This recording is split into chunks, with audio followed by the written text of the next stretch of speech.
Hi everyone.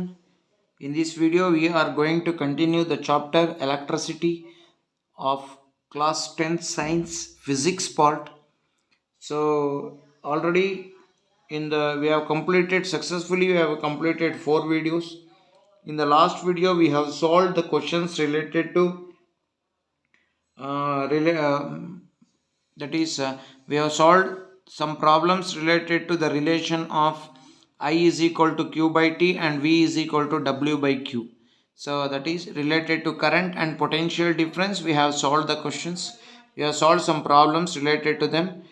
Now let us continue the chapter electricity part 5.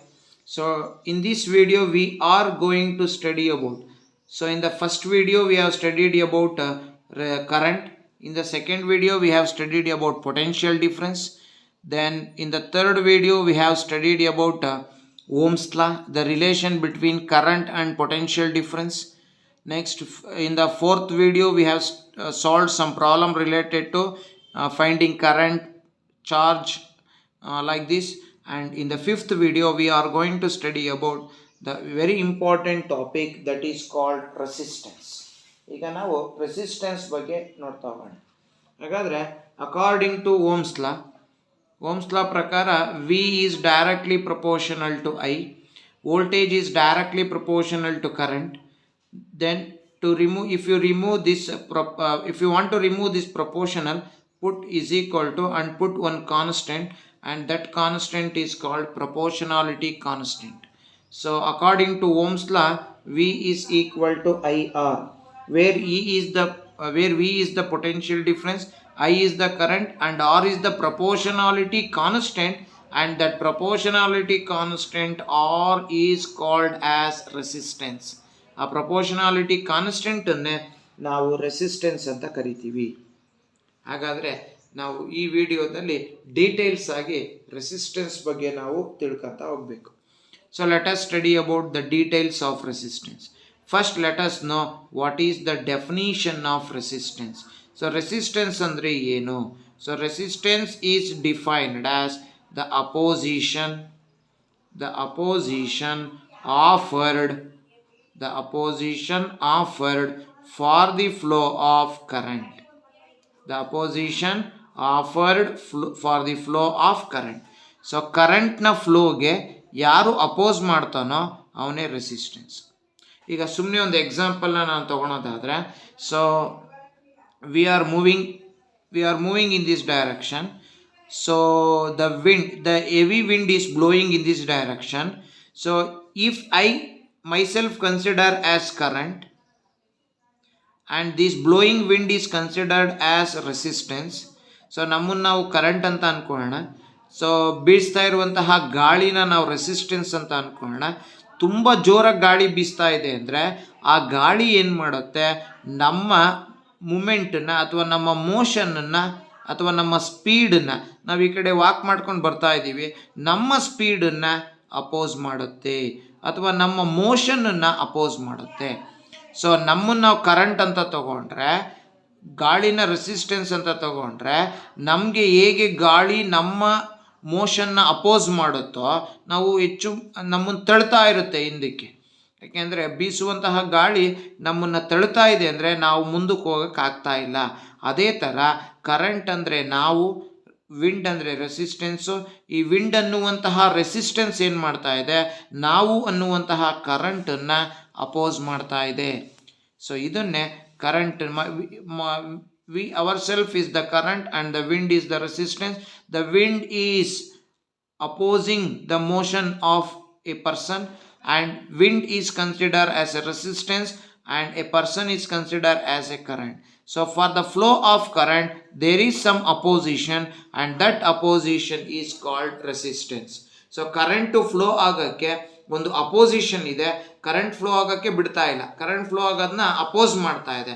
ಹಾಗಾದ್ರೆ ಯಾರು current flow ಆಗೋದನ್ನ oppose ಮಾಡ್ತಾನೋ ಅವನೇ resistance. So what is resistance? Resistance is the opposition offered for the flow of current. So current offer ಮಾಡೋದಕ್ಕೆ, current flow ಆಗೋದಕ್ಕೆ ಒಂದು opposition ಇದೆ. ಆ ಅಪೋಸಿಷನ್ನೇ ನಾವು we call it as that is resistance. So resistance is defined as the opposition offered for the flow of current. So this is about resistance definition. So ಒಂದು simple ಸರ್ಕ್ಯೂಟ್ನ ತಗೋಣ. Let us take ಒಂದು simple circuit. So ಒಂದು ಬಲ್ಬ್ನ connect ಮಾಡಿದ್ದೀವಿ. So ಇದೊಂದು battery, ಒಂದು cell. So it is a simple circuit. So ನಮಗೆ ಗೊತ್ತಿದೆ from the negative terminal to positive terminal the electrons are moving. The electrons are moving from negative terminal electrons are moving from negative terminal to positive terminal, but the current is flowing from positive terminal to negative terminal. So positive terminal ಇಂದ negative ಟರ್ಮಿನಲ್ಗೆ so current flow ಆಗ್ತಾ ಇದೆ.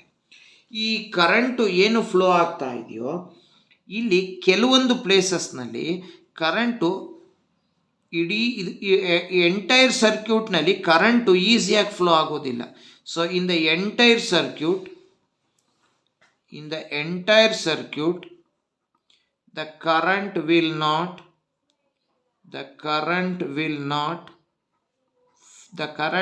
not flow easily. Entire ಸರ್ಕ್ಯೂಟ್ನಲ್ಲಿ current ಈಸಿಯಾಗಿ flow ಆಗೋದಿಲ್ಲ. In the entire circuit the current will not flow easily. Current ಯಾವುದೇ ಕಾರಣಕ್ಕೂ ಈಸಿಯಾಗಿ ಫ್ಲೋ ಆಗೋದಿಲ್ಲ. ಯಾಕೆ ಫ್ಲೋ ಆಗೋದಿಲ್ಲ ಅಂದರೆ, ಸೊ ಫಾರ್ ಎಕ್ಸಾಂಪಲ್ಲು ಇಲ್ಲಿ ನಾವು ಇದನ್ನು ಕನೆಕ್ಟ್ ಮಾಡೋದಕ್ಕೆ ಕಂಡಕ್ಟರ್ ಅಂದರೆ ವೈರನ್ನು ಬಳಸಿದ್ದೀವಿ. ಆ ವೈರ್ನಲ್ಲಿ ಸೊ ಸ್ವಲ್ಪ ಡಿಸ್ಟರ್ಬೆನ್ಸ್ ಇದೆ. what the wire we are using for connecting these things, in that one there is some disturbance. ಅಲ್ಲಿ ಸ್ವಲ್ಪ ಡಿಸ್ಟರ್ಬೆನ್ಸ್ ಇದೆ. ಆ ಡಿಸ್ಟರ್ಬೆನ್ಸ್ ಇರೋದ್ರಿಂದ ಸೊ ಕರೆಂಟು ಈಸಿಯಾಗಿ ಫ್ಲೋ ಆಗೋಕ್ಕಾಗೋದಿಲ್ಲ. ಆ ಡಿಸ್ಟರ್ಬೆನ್ಸನ್ನೇ ನಾವು ರೆಸಿಸ್ಟೆನ್ಸ್ ಅಂತ ಕರಿತೀವಿ. In some places the current will flow easily, but in some places the current cannot flow easily, but in that places, because in that places some disturbances is there, and that disturbances in the circuit in some places is called as resistance. This disturbance is resistance, and that disturbance will oppose the flow of current. ಆ disturbance ಏನು ಮಾಡುತ್ತಪ್ಪ ಅಂದರೆ current ಹರಿಯೋದನ್ನು oppose ಮಾಡುತ್ತೆ. ಹಾಗಾದ್ರೆ ಆ disturbance ಬೇರೆ ಯಾರೂ ಅಲ್ಲ, ಅವನೇ ರೆಸಿಸ್ಟೆನ್ಸು. ಹಾಗಾದ್ರೆ ಈಗ ನಮ್ಮ ಕ್ವಶನ್ ಏನಪ್ಪ ಅಂದರೆ, ಸೊ ನೆಕ್ಸ್ಟ್ ಕ್ವಶನ್ ನೋಡೋಣ. How resistance is caused. So resistance ಹೇಗೆ ಉಂಟಾಗುತ್ತೆ? How resistance is caused. Let us study about how resistance is caused. So ನಾವೀಗ for example so how resistance is ಕಾಸ್ಡ್ನ ತಿಳ್ಕೊಬೇಕು ಅಂದರೆ, ಸೊ ನಾನು ಇಲ್ಲೊಂದು ಮೆಟಾಲಿಕ್ ವೈರನ್ನು ತೊಗೊಂಡಿದ್ದೀನಿ. I have taken a metallic wire here. ನಾನು ಇಲ್ಲೊಂದು ಮೆಟಾಲಿಕ್ ವೈರ್ನ ತೊಗೊಂಡಿದ್ದೀನಿ. ಈ ಮೆಟಾಲಿಕ್ ವೈರ್ನಲ್ಲಿ inside the metallic wire so free electrons are there. So ಎಲೆಕ್ಟ್ರಾನ್ಸ್ಗಳು ಇವೆ, ಅವನ್ನ ಫ್ರೀ ಎಲೆಕ್ಟ್ರಾನ್ಸ್ ಅಂತ ಕರಿತೀವಿ. ಈ ಫ್ರೀ ಎಲೆಕ್ಟ್ರಾನ್ಸು ಕೆಲವು ಜಾಗದಲ್ಲಿ it cannot flow easily. In some places these free electrons cannot flow easily. ಕೆಲವು ಪ್ಲೇಸಸ್ನಲ್ಲಿ ಈ ಫ್ರೀ ಎಲೆಕ್ಟ್ರಾನ್ಸು ಈಸಿಯಾಗಿ ಫ್ಲೋ ಆಗೋದಿಲ್ಲ. ಎಲ್ಲಿ? ಕೆಲವು ಜಾಗದಲ್ಲಿ ಮಾತ್ರ. ಯಾಕೆ ಅಂದರೆ ಆ ಕೆಲವು ಜಾಗದಲ್ಲಿ ಆಟಮ್ಸ್ ಇರುತ್ತೆ, ಮತ್ತು ಕೆಲವು ಜಾಗದಲ್ಲಿ ಈಗ ಮೆಟಲ್ ಅಂತ ತಗೊಂಡ್ರೆ ನಾವು metal contains some impurities. So atoms ಇದೆ, ಈ ಕಂಡಕ್ಟರ್ ಒಳಗಡೆ ಆಟಮ್ಸ್ ಇದೆ, ಜೊತೆಗೆ ಸ್ವಲ್ಪ ಇಂಪ್ಯೂರಿಟೀಸ್ನ ಕೂಡ ಹೊಂದಿದೆ. This conductor will have some atoms and impurities. ಈ ಆಟಮ್ಸ್ ಮತ್ತು ಇಂಪ್ಯೂರಿಟೀಸ್ ಏನಿದೆಯೋ ಕಂಡಕ್ಟರ್ ಒಳಗಡೆ, ಇವು ಏನು ಮಾಡ್ತದಪ್ಪ ಅಂದರೆ these will make these atoms and impurities which is present in the metal, those will make ಅವೇನು ಮಾಡ್ತಾವಪ್ಪ ಅಂದರೆ ಈ ಫ್ರೀ ಎಲೆಕ್ಟ್ರಾನ್ಸ್ ಏನು ಮಾಡುತ್ತೆ, ಈ ಆಟಮ್ ಮತ್ತು ಇಂಪ್ಯೂರಿಟೀಸ್ನ ನಡುವೆ ಗುದ್ದಾಟ ಮಾಡ್ಕೊಳುತ್ತೆ. So these free electrons will collide with these atoms and impurities. So free electrons ನೋಡಿ ಹೀಗೆ ಫ್ಲೋ ಆಗ್ತಿತ್ತು, ಎ ಇಂದ ಬಿಗೆ ಫ್ಲೋ ಆಗಿದೆ, ಬಟ್ ಬಿ ಇಂದ ಸಿಗೆ ಫ್ಲೋ ಆಗೋದು ಕಷ್ಟ ಆಗ್ತಾ ಇದೆ. ಯಾಕೆ ಅಂದರೆ ಬಿ ಇಂದ ಸಿಗೆ ಹೋಗಬೇಕಾದ್ರೆ ಇಲ್ಲಿ so lot of atoms and impurities are there. ಈ ಫ್ರೀ ಎಲೆಕ್ಟ್ರಾನ್ ಏನು ಮಾಡುತ್ತೆ, ಈ ಆಟಮ್ಸ್ ಮತ್ತು ಇಂಪ್ಯೂರಿಟೀಸ್ನ ಜೊತೆಗೆ ಕೊಲೈಡ್ ಮಾಡುತ್ತೆ. They will collide with, collision ಆಗುತ್ತೆ. The free electrons will collide with this impurities and atoms. ಯಾವಾಗ ಫ್ರೀ ಎಲೆಕ್ಟ್ರಾನು ಕೊಲೈಡ್ ಆಗುತ್ತೋ ಖಂಡಿತ ಎಲೆಕ್ಟ್ರಾನಿನ ಸ್ಪೀಡು ಕಡಿಮೆ ಆಗ್ತಾ ಹೋಗುತ್ತೆ. The speed of the electron decreases. ಎಲೆಕ್ಟ್ರಾನಿನ ಸ್ಪೀಡು ಡಿಕ್ರೀಸ್ ಆಗುತ್ತೆ. ಎಲೆಕ್ಟ್ರಾನಿನ ಸ್ಪೀಡು ಡಿಕ್ರೀಸ್ ಆಗ್ತಾ ಇದೆ ಅಂದರೆ ಸೊ ಇಲ್ಲಿ ಚಾರ್ಜ್ ಫ್ಲೋ ಆಗೋದನ್ನ ಯಾರೋ ಒಬ್ಬರು ಅಪೋಸ್ ಮಾಡ್ತಾ ಇದ್ದಾರೆ. ಸೊ ಎಲೆಕ್ಟ್ರಾನ್ನ ಸ್ಪೀಡು ಡಿಕ್ರೀಸ್ ಆಗ್ತಾ ಇದೆ ಅಂದರೆ ಅದರ ಅರ್ಥ ಇಲ್ಲಿ there is some opposition. So there is opposition of atoms and by the atoms and impurities. ಇಲ್ಲಿ ಎಲೆಕ್ಟ್ರಾನ್ನ ಫ್ಲೋಗೆ ಯಾರು ಅಪೋಸ್ ಮಾಡ್ತಾ ಇದ್ದಾರಪ್ಪ ಅಂದರೆ ಆಟಮ್ಸ್ ಮತ್ತು ಇಂಪ್ಯೂರಿಟೀಸು ಅಪೋಸ್ ಮಾಡ್ತಾ ಇದೆ. ಹಾಗಾದರೆ ಒಂದು ಮೆಟಲ್ಲಿನಲ್ಲಿ ಈ ಆಟಮ್ಸ್ ಮತ್ತು ಇಂಪ್ಯೂರಿಟೀಸ್ನೇ ನಾವು ರೆಸಿಸ್ಟೆನ್ಸ್ ಅಂತ ಕರಿಬೇಕು. ಈ ರೆಸಿಸ್ಟೆನ್ಸ್ ಏನು ಮಾಡ್ತಾ ಇದೆ, ಎಲೆಕ್ಟ್ರಾನ್ ಫ್ಲೋನ ಅಪೋಸ್ ಮಾಡ್ತಾ ಇದೆ. ಅಥವಾ ಈ ಎಲೆಕ್ಟ್ರಾನ್ಸು ಇವೆರಡರ ಜೊತೆಗೆ ಕೊಲೈಡ್ ಆದಾಗ ಎಲೆಕ್ಟ್ರಾನು ತನ್ನ ಸ್ಪೀಡನ್ನು ಕಡಿಮೆ ಮಾಡ್ಕೊಂತು. ಆದ್ದರಿಂದ ಇಲ್ಲಿ ಸ್ಪೀಡ್ ಕಡಿಮೆ ಆಗ್ತಾ ಇದೆ ಅಂದರೆ atoms and impurities are opposing the flow of electrons. And this opposition by atoms and impurities present in the metal is called resistance. ಈ ರೀತಿ ರೆಸಿಸ್ಟೆನ್ಸ್ ಉಂಟಾಗುತ್ತೆ. ಇನ್ನೊಂದ್ಸಲ ಹೇಳ್ತೀನಿ ನೋಡಿ. ಒಂದು ಮೆಟಲ್ನ ತಗೊಂಡಿದ್ದೀನಿ. ಈ ಮೆಟಲ್ಸ್ನಲ್ಲಿ ಫ್ರೀ ಎಲೆಕ್ಟ್ರಾನ್ಸು ಫ್ಲೋ ಆಗ್ತಾ ಇದೆ.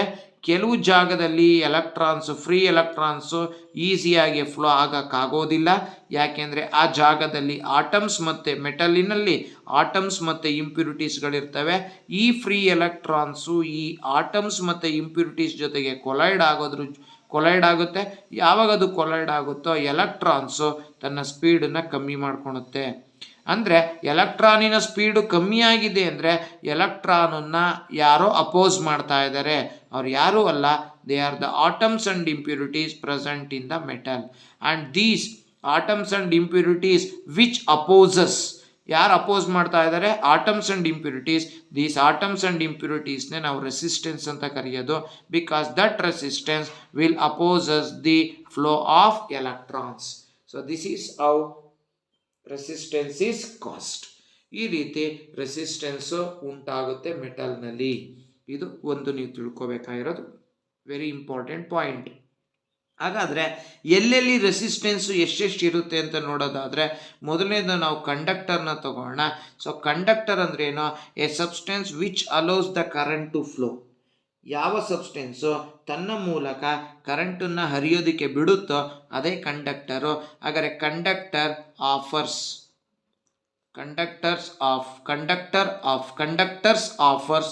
Low resistance.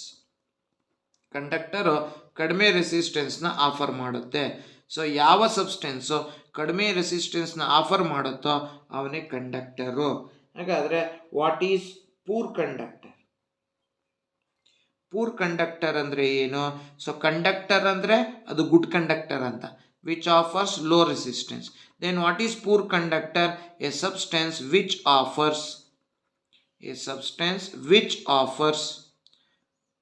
Offers high resistance.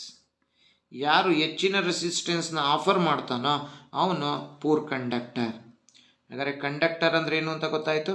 Poor conductor is a substance which allow the current to pass through them.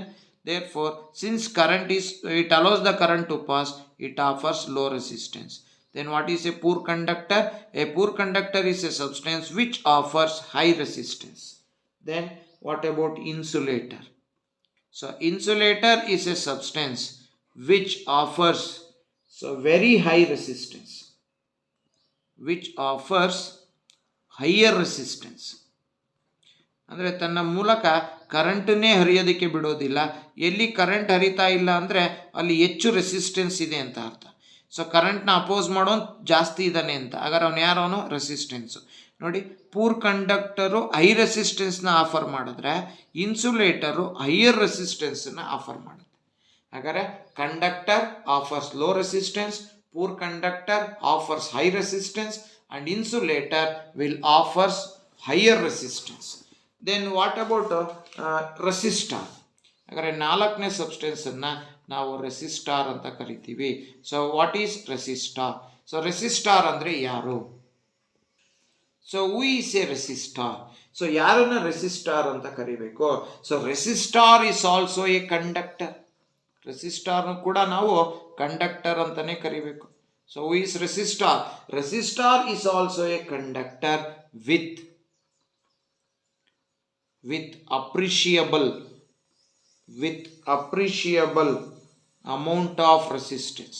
ಯಾರು ಒಂದು ನಿರ್ದಿಷ್ಟವಾದ ರೆಸಿಸ್ಟೆನ್ಸನ್ನು ಹೊಂದಿರ್ತಾರೋ ಅವರನ್ನ ನಾವು ಅದನ್ನೇ ಅಪ್ರಿಷಿಯಬಲ್ ಅಂತ ಕರಿತೀವಿ.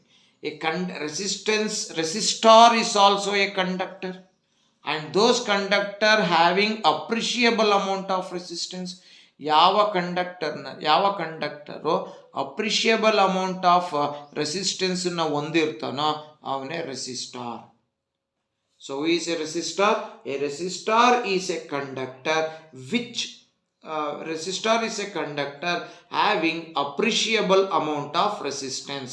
ಯಾರು ಅಪ್ರಿಷಿಯಬಲ್ ಅಮೌಂಟ್ ಆಫ್ ರೆಸಿಸ್ಟೆನ್ಸ್ನ ಹೊಂದಿರ್ತಾನೋ ಅವನೇ conductor, is called as conductor. ಹಾಗಾದರೆ ಈ ರೆಸಿಸ್ಟಾರ್ ಏನು ಮಾಡ್ತಾನಪ್ಪ ಅಂದರೆ, so resistor will control the flow of current. So resistor ಏನು ಮಾಡ್ತಾನೆ? ರೆಸಿಸ್ಟಾರ್ ಕಂಟ್ರೋಲ್ ಮಾಡ್ತಾನೆ. ಯಾರನ್ನ ಕಂಟ್ರೋಲ್ ಮಾಡ್ತಾನೆ ಅಂದರೆ ಫ್ಲೋ ಆಫ್ ಕರೆಂಟನ್ನು ಕಂಟ್ರೋಲ್ ಮಾಡ್ತಾನೆ. Who will control the current? So who will control the flow of current? The flow of current will be controlled by resistor, because resistor will having appreciable amount of resistance. ಯಾರು appreciable amount of ರೆಸಿಸ್ಟೆನ್ಸನ್ನು ಹೊಂದಿರ್ತಾನೋ ಅವನೇ ರೆಸಿಸ್ಟಾರ್. ಹಾಗಾದರೆ ರೆಸಿಸ್ಟಾರ್ ಏನು ಮಾಡ್ತಾನೆ? Control ಮಾಡ್ತಾನೆ. ಯಾರನ್ನು control ಮಾಡ್ತಾನೆ? ಫ್ಲೋ ಆಫ್ ಕರೆಂಟನ್ನು ಕಂಟ್ರೋಲ್ ಮಾಡ್ತಾನೆ. ಯಾರು ಫ್ಲೋ ಆಫ್ ಕರೆಂಟನ್ನು ಕಂಟ್ರೋಲ್ ಮಾಡ್ತಾನೋ ಅವನೇ ರೆಸಿಸ್ಟಾರ್. ಅಕಸ್ಮಾತ್ ನಾವು ಎಲೆಕ್ಟ್ರಿಕಲ್ ಸರ್ಕ್ಯೂಟ್ನಲ್ಲಿ in case if you are not using resistor in electrical ಸರ್ಕ್ಯೂಟ್ನಲ್ಲಿ ನಾವೇನಾದರೂ ರೆಸಿಸ್ಟಾರ್ನ ಬಳಸಲಿಲ್ಲ ಅಂದರೆ ಏನಾಗುತ್ತೆ? ಸೊ ಇಡೀ ಸರ್ಕ್ಯೂಟೇ ಬರ್ಸ್ಟ್ ಆಗುತ್ತೆ. ಯಾಕೆ ಅಂದರೆ ಸೊ ಇಲ್ಲಿ ಮೇಯ್ನಾಗಿ ಫ್ಲೋ ಆಫ್ ಕರೆಂಟನ್ನು ಕಂಟ್ರೋಲ್ ಮಾಡೋಕ್ಕೊಬ್ರು ಬೇಕು. ಸೊ ಕರೆಂಟನ್ನು ಕಂಟ್ರೋಲ್ ಮಾಡೋಕ್ಕೊಬ್ರು ಬೇಕು. ಯಾವಾಗ ಕರೆಂಟು ಕಂಟಿನ್ಯೂಸ್ ಆಗಿ ಫ್ಲೋ ಆಗ್ತಾನೆ ಇರುತ್ತೋ ಆವಾಗ ಸರ್ಕ್ಯೂಟು ಬರ್ಸ್ಟ್ ಆಗ್ಬೋದು. ಸೊ ಇದರಿಂದ ಇಟ್ ಮೇ ಬರ್ಸ್ಟ್ ಆಗಿ it may catches fire. So it catches fire. ಇದಾಗಬಾರ್ದು ಅಂದರೆ ನಾವಿಲ್ಲಿ ಒಬ್ಬ ಕಂಟ್ರೋಲರ್ನ ಇಟ್ಕೋಬೇಕು. ಅಂದರೆ ಕರೆಂಟನ್ನು ಕಂಟ್ರೋಲ್ ಮಾಡೋಕ್ಕೆ ಒಬ್ಬ ಕಂಟ್ರೋಲರ್ ಬೇಕು. ಆ ಕಂಟ್ರೋಲರ್ ಬೇರೆ ಯಾರೂ ಅಲ್ಲ, ಅವನೇ resistor. A resistor is a conductor with appreciable amount of resistance and resistor will control the flow of current. So ಕರೆಂಟ್ನ ಫ್ಲೋನ ಕಂಟ್ರೋಲ್ ಮಾಡೋನೆ ರೆಸಿಸ್ಟಾರ್. ಸೊ ರೆಸಿಸ್ಟಾರ್ ಇಲ್ಲ ಅಂದರೆ ಸೊ ಸರ್ಕ್ಯೂಟು ಬರ್ಸ್ಟ್ ಆಗುತ್ತೆ, ಇಟ್ ಮೇ ಕ್ಯಾಚಸ್ ಫೈರ್. ಇದಾಗಬಾರ್ದು ಅಂದರೆ ನಾವು ರೆಸಿಸ್ಟಾರನ್ನು ಬಳಸಲೇಬೇಕು. ಸೊ ನಾವು ಮನೆಗಳಲ್ಲಿ ಬಳಸುವಂತಹ ಎಲ್ಲ ಅಪ್ಲಯನ್ಸಸ್ಸಲ್ಲೂ ಕೂಡ ರೆಸಿಸ್ಟಾರು ಇದ್ದೇ ಇರುತ್ತೆ. ಅದು ಟಿ ವಿ ಆಗಿರ್ಬೋದು, ರೆಫ್ರಿಜರೇಟರ್ ಆಗಿರ್ಬೋದು, ಪ್ರತಿಯೊಂದಕ್ಕೂ ಕೂಡ ಸೊ ನಾವು ಬಳಸುವಂಥ ಎಲ್ಲ ಎಲೆಕ್ಟ್ರಿಕಲ್ ಅಪ್ಲಯನ್ಸಸ್ಸಲ್ಲೂ ಕೂಡ ರೆಸಿಸ್ಟಾರ್ ಇದ್ದೇ ಇರುತ್ತೆ. ಬಿಕಾಸ್ ಎಲ್ಲ ಅಪ್ಲಯನ್ಸಸ್ಗೂ ಒಂದೇ ಅಮೌಂಟ್ ಆಫ್ ಕರೆಂಟು ಬೇಕಾಗಿಲ್ಲ. Some appliances will draw less current and some appliances will draw more current. So ಅದರಿಂದ ಸೊ ಆ ಕರೆಂಟನ್ನು ಯಾವುದಕ್ಕೆ ಎಷ್ಟು ಬೇಕು ಅಂತ ಕಂಟ್ರೋಲ್ ಮಾಡಿ ಕಳಿಸೋನು ಯಾರಪ್ಪ ಅಂದರೆ ರೆಸಿಸ್ಟಾರ್. ಆದ್ದರಿಂದ in all the electrical appliances we are using resistor, because resistor will control the flow of current. And what is a resistor? It is a conductor with appreciable amount of resistance. So this we have to know here. ಹಾಗಾದರೆ ಈಗ ನಮಗೆ ಗೊತ್ತಿದೆ, ಈಗ ಒಂದು closed circuit ಇದೆ ಅಂತ ಅಂದ್ಕೊಳ್ಳಿ. ಹಾಗಾದ್ರೆ ಒಂದು ಕ್ಲೋಸ್ಡ್ ಸರ್ಕ್ಯೂಟ್ ಇದೆ ಅಂದರೆ ಕ್ಲೋಸ್ಡ್ ಸರ್ಕ್ಯೂಟ್ ಅಂದರೆ A circuit in which the current flows. So current flow ಆಗ್ತಾ ಇದ್ದರೆ ಅದನ್ನು ಕ್ಲೋಸ್ಡ್ ಸರ್ಕ್ಯೂಟ್ ಅಂತ ಕರಿತೀವಿ. ಹಾಗಾದರೆ ಕ್ಲೋಸ್ಡ್ ಸರ್ಕ್ಯೂಟ್ನಲ್ಲಿ in a closed circuit what is the resistance in a closed circuit? So resistance in a closed circuit is almost zero. ಏಕೆಂದರೆ current ಹರಿತಾ ಇದೆ ಅಂದರೆ resistance almost zero, not zero, it is almost zero. So ಎಕ್ಸಾಮ್ನಲ್ಲಿ 1 ಮಾರ್ಕ್ಸಿಗೆ question ಕೇಳ್ಬೋದು, what is the resistance of a closed circuit? The resistance of a closed circuit is almost zero. ಯಾಕೆಂದರೆ circuit close ಆಗಿದೆ ಅಂದರೆ there will B plough of electrons R flow of current flow ಆಗ್ತಾ ಇದ್ರೆ ಅದನ್ನು closed circuit ಅಂದರೆ switch on ಅಲ್ಲಿದೆ ಅಂತ ಅರ್ಥ. ಸ್ವಿಚ್ ಆನ್ ಅಲ್ಲಿದೆ ಅಂದರೆ ಕರೆಂಟು ಹರಿತಾ ಇದೆ ಅಂತ. So therefore the resistance of a closed circuit is almost zero. ಇದನ್ನ we call it as that is resistance of a closed circuit. So what is the resistance of a closed circuit? The resistance of a closed circuit is almost zero. It is almost zero ಇರುತ್ತೆ. So ಇದನ್ನ ನಾವಿಲ್ಲಿ ಜ್ಞಾಪಕ ಇಟ್ಕೋಬೇಕು. Okay, ಇದಾದ್ಮೇಲೆ ನಾವು conductor ಎಂದ್ರೇನು ಅಂತ ಗೊತ್ತಾಯ್ತು, ಪೂರ್ ಕಂಡಕ್ಟರ್ ಗೊತ್ತಾಯ್ತು, ಇನ್ಸುಲೇಟರ್ ಗೊತ್ತಾಯ್ತು, ನೆಕ್ಸ್ಟ್ ರೆಸಿಸ್ಟರ್ ಅಂದ್ರೆ ಏನು ಅಂತ ಗೊತ್ತಾಯ್ತು. ಈಗ ನಾವು ನೋಡಬೇಕು what is meant by variable resistance. What is meant by variable resistance. Variable resistance ಅಥವಾ ಅದನ್ನ ನಾವು ರಿಯೋಸ್ಟ್ಯಾಟ್ ಅಂತಲೂ ಕೂಡ ಕರಿತೀವಿ. Variable resistance or rheostat. ಹಾಗಾದ್ರೆ what is variable resistance or rheostat? So rheostat ಅಥವಾ ವೇರಿಯಬಲ್ ರೆಸಿಸ್ಟೆನ್ಸ್ ಅಂದ್ರೆ ಏನು, ಇದನ್ನ ನಾವೀಗ ತಿಳ್ಕೋಬೇಕು. So variable resistance or rheostat, it is a device. ಇದು device. It is a device which is used to regulate current,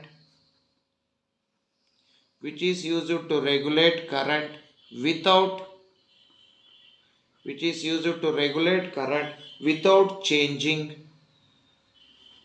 without changing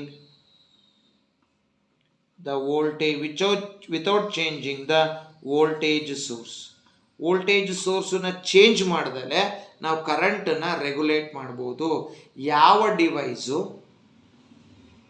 voltage ಸೋರ್ಸನ್ನ change ಮಾಡಿದ್ರೆ ಕರೆಂಟನ್ನ regulate ಮಾಡ್ತಾನೋ ಅವನೇ variable resistance or it is called rheostat. What is a rheostat? It is a device which is used to regulate current without changing the voltage source. Voltage ಸೋರ್ಸನ್ನ change ಮಾಡಿದ್ರೆ ಯಾರು ಕರೆಂಟನ್ನ regulate ಮಾಡ್ತಾನೋ ಅವನೇ rheostat. What is a rheostat? It is a device which is used to regulate current without changing the voltage source. ವೋಲ್ಟೇಜನ್ನ ಹಾಗೆ ಇಟ್ಕೊಂಡು ಕರೆಂಟನ್ನು regulate ಮಾಡೋದಂದ್ರೆ ಹೆಚ್ಚು ಕಡಿಮೆ ಮಾಡೋದು. ಕರೆಂಟನ್ನು increase, ಕರೆಂಟನ್ನು decrease.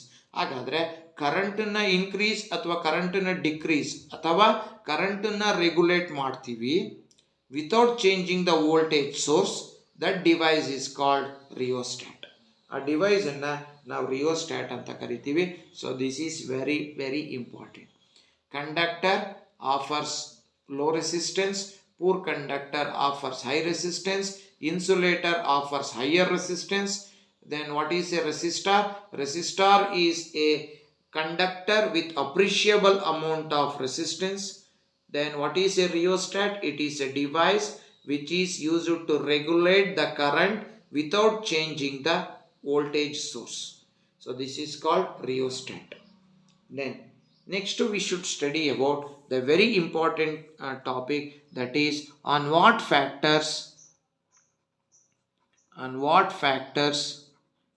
does resistance of a conductor depends. ಒಂದು ಕಂಡಕ್ಟರಿನ ರೆಸಿಸ್ಟೆನ್ಸ್ ಯಾರ ಮೇಲೆ ಡಿಪೆಂಡ್ ಆಗುತ್ತೆ? On what factors does resistance of a conductor depends? So ಒಂದು ಕಂಡಕ್ಟರಿನ ರೆಸಿಸ್ಟೆನ್ಸು ಯಾವ ಯಾವ ಫ್ಯಾಕ್ಟರ್ ಮೇಲೆ ಡಿಪೆಂಡ್ ಆಗುತ್ತೆ. So this is very important. ಫಸ್ಟ್ನೇದಕ್ಕೆ ಬರೋಣ. It depends upon length of conductor. So ಕಂಡಕ್ಟರ್ನ ಲೆಂತ್ ಮೇಲೆ ಡಿಪೆಂಡ್ ಆಗುತ್ತೆ. ಸೊ ಕಂಡಕ್ಟರ್ನ ಲೆಂತ್ ಅಂತ ತಗೊಂಡಾಗ, ಸೊ ನೋಡಿ ನಾನು ಇಲ್ಲಿ ಮೊದಲನೇದೊಂದು ಕಂಡಕ್ಟರ್ನ ತಗೊತೀನಿ. So I will take this conductor. ಇಲ್ಲಿ ಒಂದು 50 ಆಟಮ್ಸ್ ಇದೆ ಅಂತ ಅಂದ್ಕೊಳ್ಳಿ. These 50 atoms will opposes the flow of current. ನಾನು ಅದೇ ಈಗ ತೊಗೊಂಡಿದ್ದೀನಿ ನೋಡಿ ಈಗ ಲೆಂತ್ ಆಫ್ ದ ಕಂಡಕ್ಟರು ಜಾಸ್ತಿ ಆಯಿತು. ಹಾಗಾದ್ರೆ ಇಲ್ಲಿ ಒಂದು 200 ಆಟಮ್ಸ್ ಇದೆ ಆಯಿತು. ಹಾಗಾದ್ರೆ ಇಲ್ಲೇನಾಗುತ್ತೆ, ಸೊ 50 ಆಟಮ್ಸ್ ಇದೆ, ಡಿಸ್ಟರ್ಬೆನ್ಸು ಕಡಿಮೆ ಇದೆ. 50 ಆಟಮ್ಸ್ ಇದೆ, ಡಿಸ್ಟರ್ಬೆನ್ಸು ಕಡಿಮೆ ಇದೆ. ಡಿಸ್ಟರ್ಬೆನ್ಸು ಕಡಿಮೆ ಇದೆ ಅಂದರೆ ಕರೆಂಟು ಈಸಿಯಾಗಿ ಫ್ಲೋ ಆಗುತ್ತೆ. ಹಾಗಾದರೆ ಕರೆಂಟು ಜಾಸ್ತಿ ಇದೆ. ಕರೆಂಟು ಜಾಸ್ತಿ ಇದೆ ಅಂದಮೇಲೆ ನಾವು ಈಗ ಇದಕ್ಕಿಂತ ಮುಂಚೆ ಒಂದು ರಿಲೇಷನ್ ನೋಡ್ಕೊಂಬೋಣ. What is the before going to this one, let us know what is the relationship between current and resistance. Current is inversely proportional to resistance. So this is very important. ಎಕ್ಸಾಮ್ನಲ್ಲಿ question 1 ಮಾರ್ಕ್ಸಿಗೆ ಕೇಳ್ತಾನೆ, what is the relationship between current and resistance. Current is inversely proportional to resistance. That means as resistance increases, current decreases. ಯಾಕೆಂದರೆ inverse proportion. As resistance decreases, current increases. So ನಿಮ್ಗೆ ಎಕ್ಸಾಮ್ನಲ್ಲಿ ಕೇಳಿದ್ರೆ ಇದನ್ನು ಬರೀಬೇಕು. What is the relationship between resistance and current. Resistance is inversely proportional to current. That means as resistance increases, current decreases. As resistance decreases, current increases. So this is the relationship between resistance and current. So ನಾವು ಇಲ್ಲಿ ನೋಡಿ ಕಂಡಕ್ಟರ್ನ ಉದ್ದ ಕಡಿಮೆ ಇದೆ, ಹಾಗಾದರೆ ಅದರೊಳಗೆ disturbance ಕಡಿಮೆ ಇದೆ. ಹಾಗಾದರೆ ಕರೆಂಟು ಈಸಿಯಾಗಿ ಹರಿಯುತ್ತೆ. So current is more. ಅಂದರೆ ಕರೆಂಟ್ ಹೆಚ್ಚಾಗಿದೆ ಅಂದರೆ ರೆಸಿಸ್ಟೆನ್ಸು ಕಡಿಮೆ. ನೆಕ್ಸ್ಟ್ ಉದ್ದ ಜಾಸ್ತಿ ತೊಗೊಂಡಿದ್ದೀನಿ. ಈಗ ಇಲ್ಲಿ 200 ಆಟಮ್ಸ್ ಇದೆ. ಸೊ 200 ಆಟಮ್ಸ್ ಇದೆ ಅಂದರೆ ಸೊ ಇಲ್ಲಿ ಹೆಚ್ಚು ಡಿಸ್ಟರ್ಬೆನ್ಸ್ ಇದೆ. ಹೆಚ್ಚು ಡಿಸ್ಟರ್ಬೆನ್ಸ್ ಇದೆ ಅಂದರೆ ಕರೆಂಟು ಕಡಿಮೆ, ರೆಸಿಸ್ಟೆನ್ಸು ಜಾಸ್ತಿ. ಏಕೆಂದರೆ ಇಲ್ಲಿ ಲೆಂತ್ ಜಾಸ್ತಿ ಆಯಿತು. As length increases, resistance also increases. As length decreases, resistance also decreases.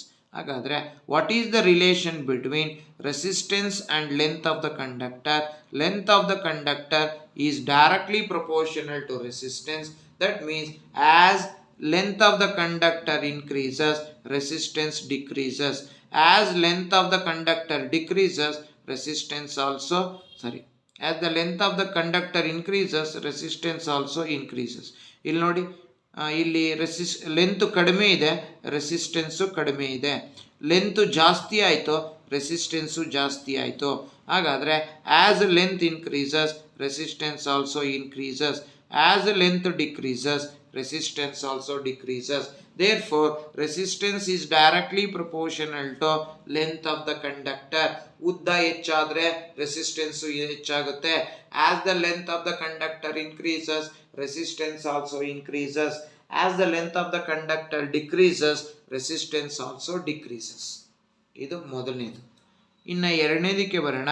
So it depends upon, first one is length of the conductor. Second one it depends upon area of cross section. So area of cross section ಮೇಲೆ depend ಆಗುತ್ತೆ.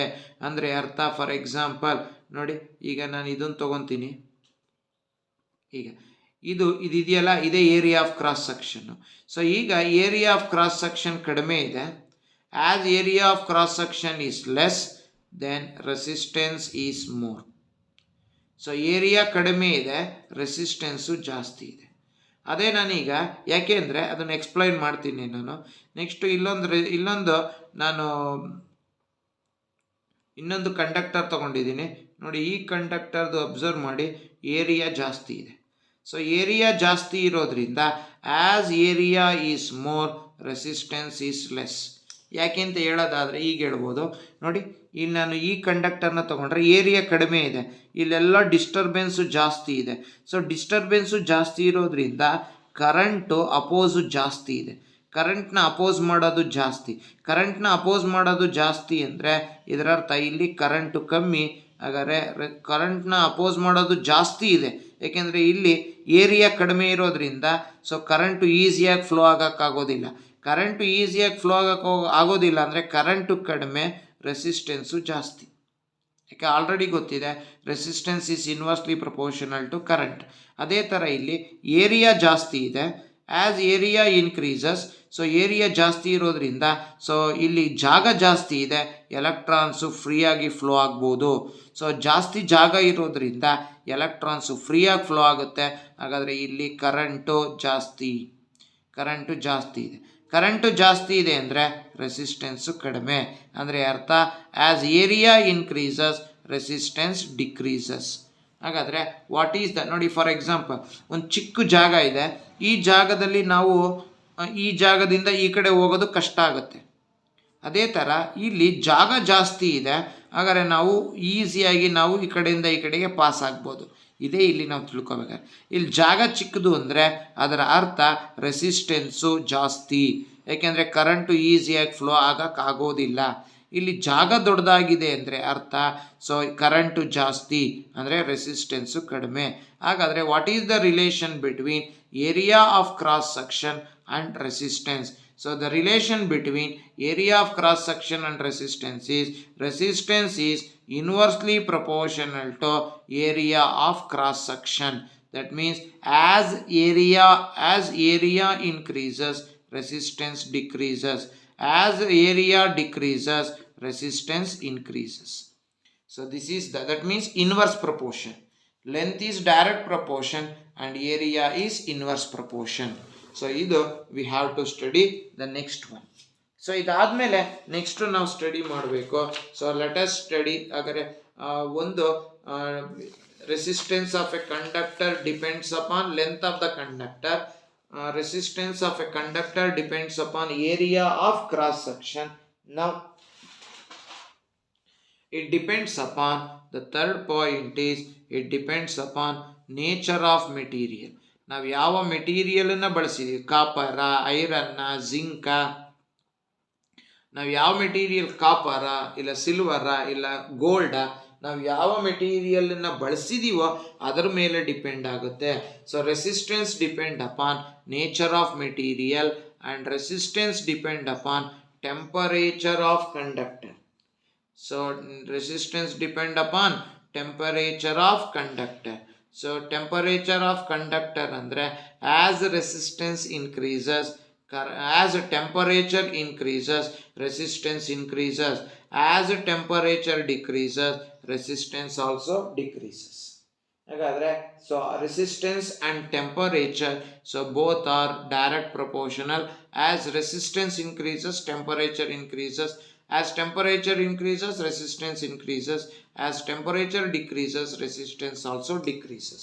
That is direct proportion.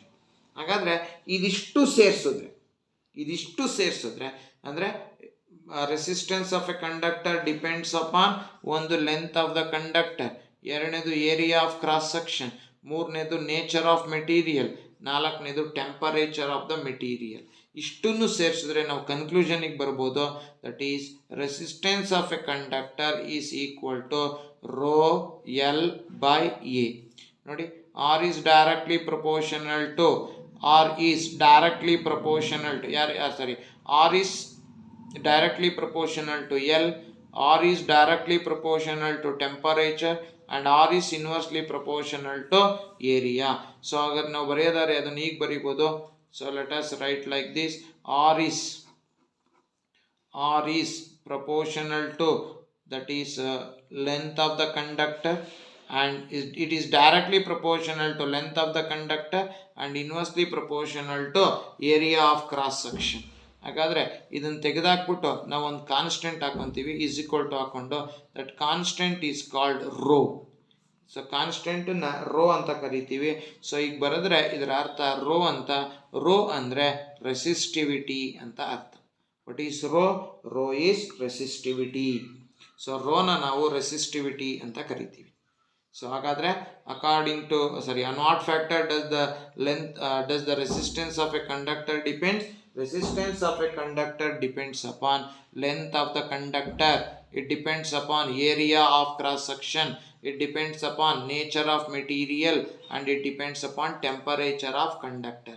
So total aga conclusion helodadre R is equal to rho L by A, where R is the resistance, rho is the resistivity, L is the length of the conductor and A is the area of cross section.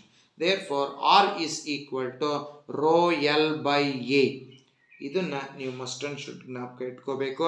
ಈಗ ನಾವು ನೋಡೋದಾದ್ರೆ ಇಲ್ಲಿ ಹೀಗೆ define ಮಾಡಬೇಕು. So ರೆಸಿಸ್ಟೆನ್ಸಿನ S I unit, what is the S I unit of resistance? SI unit of resistance is ohm, so it is denoted by like this. And SI unit of resistivity, so resistivity ನೋಡೋಣ, resistivity definition ನೋಡಿದಾಗ ಅದರದ್ದು unit ಬರೆಯೋಣ. ಹಾಗಾದರೆ ನಾವೀಗ define ಮಾಡಬೇಕು. Define 1 ohm. 1 ohm ಅಂದರೆ ಏನು, ಇದನ್ನು ನಾವು ಡಿಫೈನ್ ಮಾಡಬೇಕು. ನಮಗೆ ರಿಲೇಷನ್ ಗೊತ್ತಿದೆ, R is equal to V by I. So R ಅಂದರೆ ohm, V that is potential difference ಅಂದರೆ ವೋಲ್ಟ್, ಕರೆಂಟ್ ಅಂದರೆ ಆಂಪಿಯರ್. ಸೊ ನಾವು ಈಗ ಡಿಫೈನ್ ಮಾಡಬೇಕು. ಸೊ 1 ಓಮ್ ಅಂದರೆ ಏನು? Define 1 ohm. ಸೊ 1 ಓಮ್ ಅಂದರೆ ಏನು, ಇದನ್ನು ನಾವು ಡಿಫೈನ್ ಮಾಡೋಣ. 1 ohm is defined as if the potential difference between the terminals is 1 volt, then 1 ampere of current will flows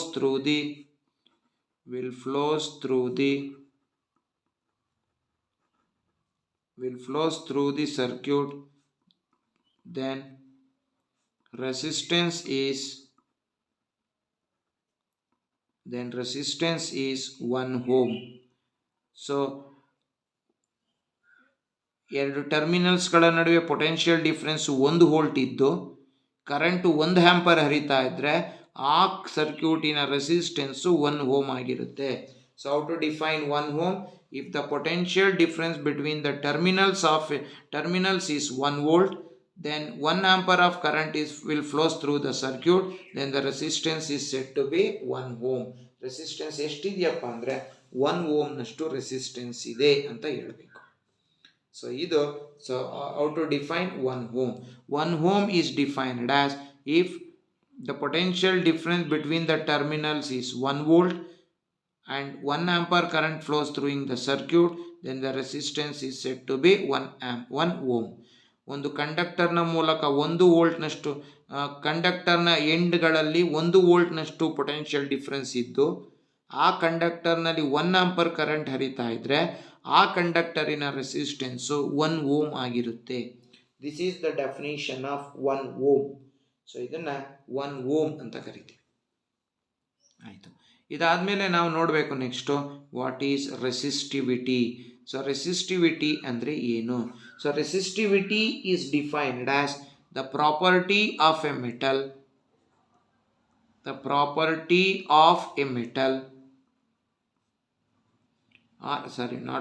if the property of a material which is the property of a material having a resistance in particular dimension.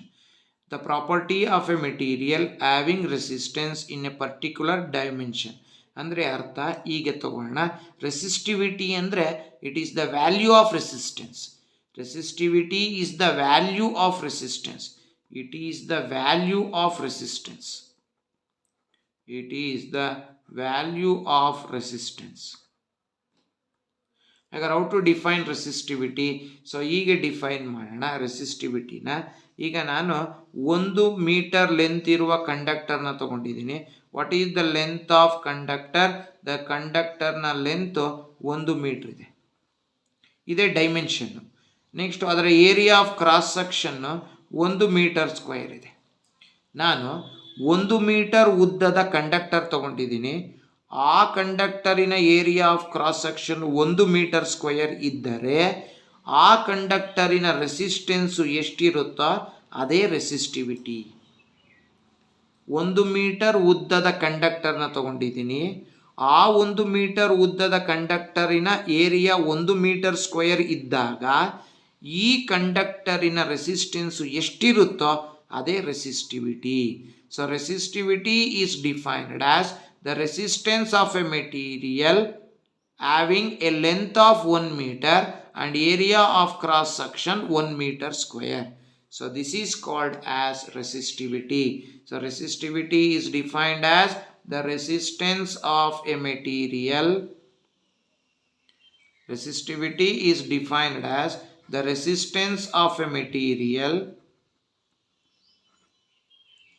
having a length of 1 meter, having a length of ಎಷ್ಟು ಉದ್ದ ಇದೆ metal ಅಥವಾ material, having a length of 1 metre and having a length of 1 meter and area of cross section 1 meter square.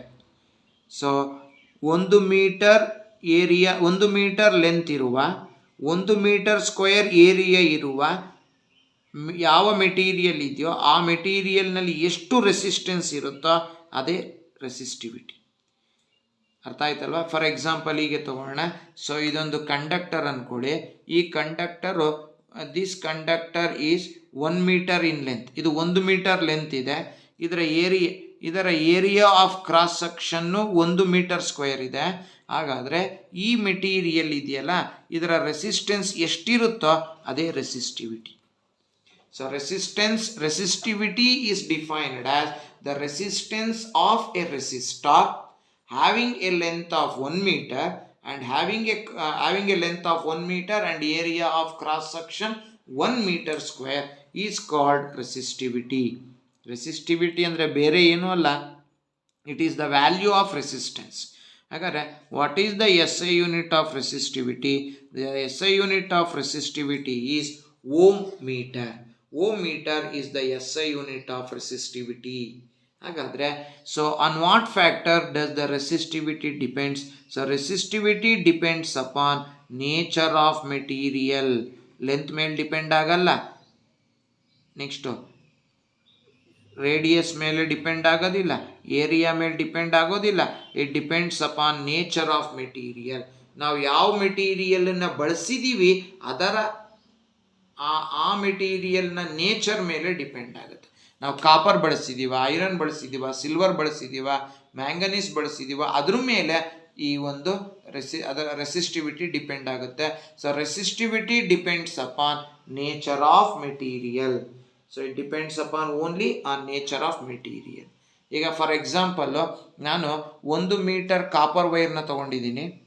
ಅದನ್ನು ಆ 1 metre copper ವೈರ್ಗೆ ಎಷ್ಟು resistivity ಇದೆ, ಅದೇ copper ವೈರ್ನ ನಾನು ಅರ್ಧ ಮೀಟ್ರ್ ಮಾಡ್ತೀನಿ. ಅದೇ ಕಾಪರ್ ವೈರ್ನ ಅರ್ಧ ಮೀಟ್ರ್ ಮಾಡ್ತೀನಿ, ಯಾವುದೇ ಕಾರಣಕ್ಕೂ ರೆಸಿಸ್ಟಿವಿಟಿ ಚೇಂಜ್ ಆಗೋದಿಲ್ಲ.